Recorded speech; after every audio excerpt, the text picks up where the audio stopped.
saying Happy Nurses Week to all the nurses and midwives out there.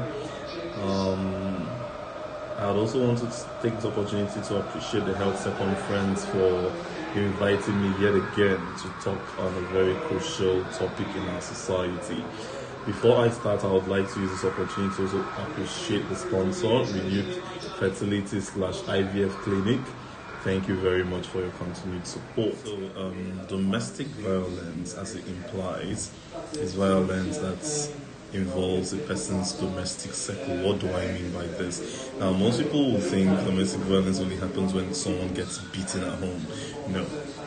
Now, by domestic, it means a person's domestic circle. That means there has to be a very close relationship between two people for it to be termed domestic violence. Now, what am I talking about? It could involve ex-partners, it could involve family friends, it could involve relatives, and as well as the immediate family. That's when you talk about the spouse in question. Now, let's talk about types of domestic violence.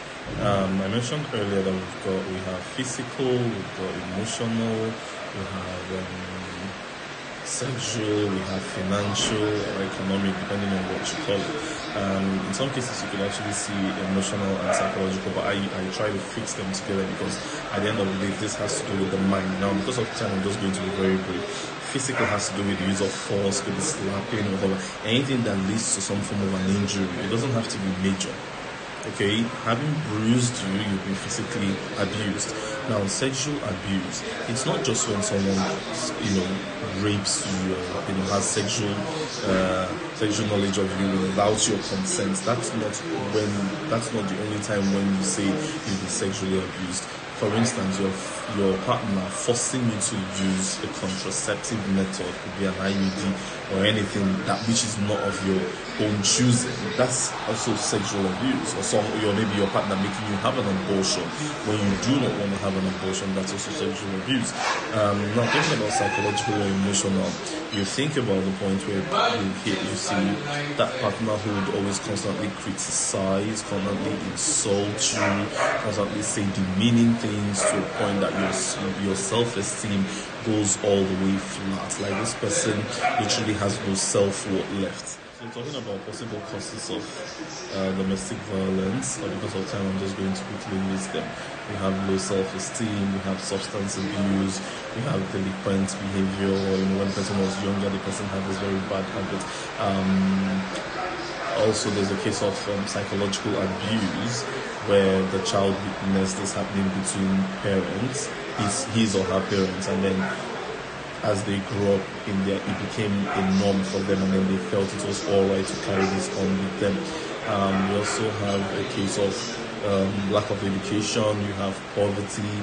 There are so many things that could actually lead to domestic violence. Talking about legal consequences of domestic violence, there are a lot of them, but as far as Nigeria is concerned, I could name a few. We talk about assault, battery, talk about sexual assault, talk about rape, we talk about jail time. There's also restraining order, damages, loss of custodial rights, where the partner who's involved is unable to have access to his children.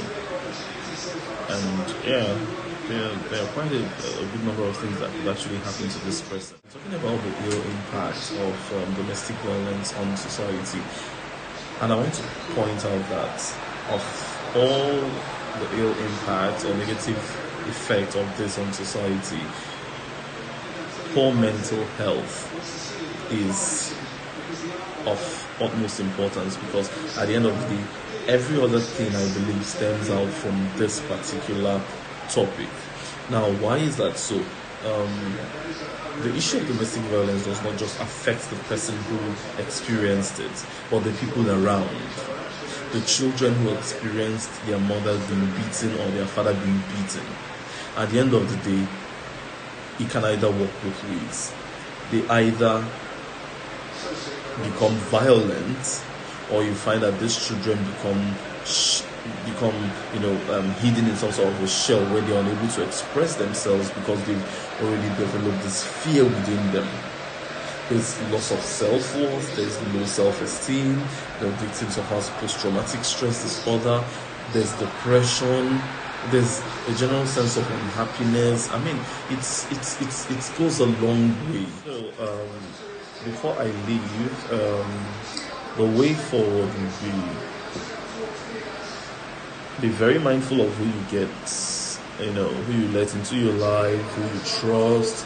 I think it's also very important we understand that marriage is not just about the one-day celebration, the wedding. Oh no, it goes way beyond that. And then again, if this should start happening in your home, please do not be quiet. Talk about it. Talk to somebody.